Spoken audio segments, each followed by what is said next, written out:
They call it Farmageddon. The American farmer is in real big trouble right now. Hey everybody, welcome back to the Center Lane. A political discussion for those of us in the middle. Compromise is not a bad thing. Well, they've coined a phrase for it now, Farmageddon, and it's not a good one. What it basically is saying is our American farmers are in big trouble. What's going on? Well, the tariffs, for one, are absolutely crushing them and taking away markets. Labor shortages from the ice raids, etc. They can't find help, American help, to replace the people they've lost in the fields from south of the border mostly. And the costs in general have just gone up. With interest, a lot of these guys buy big pieces of machinery that cost hundreds of thousands of dollars. The interest on those loans, etc., are going up, and that's putting a squeeze on a very tight margin. They don't make a lot of money, these guys. You think about when you're a farmer, when you think about it, you invest all this money, you put seeds in the ground, you hope to God that they grow and that there's not a drought or some, a flood that takes your crop out, and then you need to sell it right away.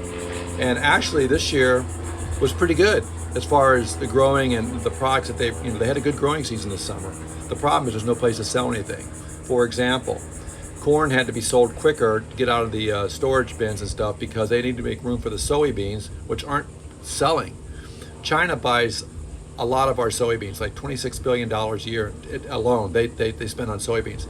Since the tariffs are going on, the trade war, pseudo trade war, they've gone other places. They've gone to Brazil. They've gone to, I don't know where else sells them, Australia. A lot of other places that sell soybeans. So that's a huge market, and it's a huge dent in for these guys. Now, this has happened before.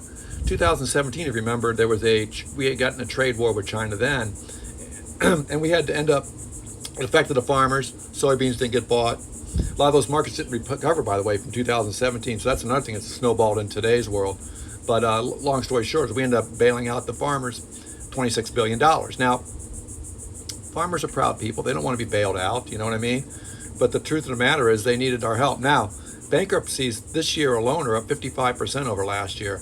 And this is only going to get worse. So this is really a very serious thing. Another place where they lost their market, they lost some sales, was the USDA. I think when we feed the poor people around the world, that was a $2 billion a year industry. And that was stuff we used to buy from our farmers to ship overseas. Well, that's gone now too. So, the tariffs are really probably the worst thing. Losing the labor is absolutely a huge, huge deal. The solutions they've tried to come up with, which are only short-term solutions. You got to look at this in a long-term scheme. They'll probably get some kind of a bailout again. I think the Trump administration has talked about using some of the tariff money that they've recovered or brought in this year to give that to the farmers to help them out. But again, that's not a workable, livable, long-term solution. That doesn't solve the problem of having long-term markets for them to sell their products to next year, etc. And the tariff things are hurting us in the country and in other ways as well. And it's reaching our pocketbooks as well. So that's not really the answer. Another bad thing that's come out of this really was the suicide rate for farmers is way up. It's always been kind of high. I didn't know that, but I was just doing a little research on it today. And American farmer, like I say, they're generational. If you've had a generational family business for 6, 7 generations, and it's your turn to take over the reins, and you lose the family farm, that's very, very difficult to overcome mentally. So it's showing up, unfortunately, in suicide rates. So I think the answers are, on the Republican side, they're saying use tariffs to help the farmers, bail them out, and we'll go from there and see what happens. And the Democratic side are saying, just get rid of the tariffs, man, or adjust them to where these guys can get their markets back, because it's a competitive world right now. It's a one-world economy, and you know what? Like I say, if you don't want to buy, if we don't want to make it for somebody easy to buy from us and at a good price, and they're going to go somewhere else. That's how business runs. That's how business works,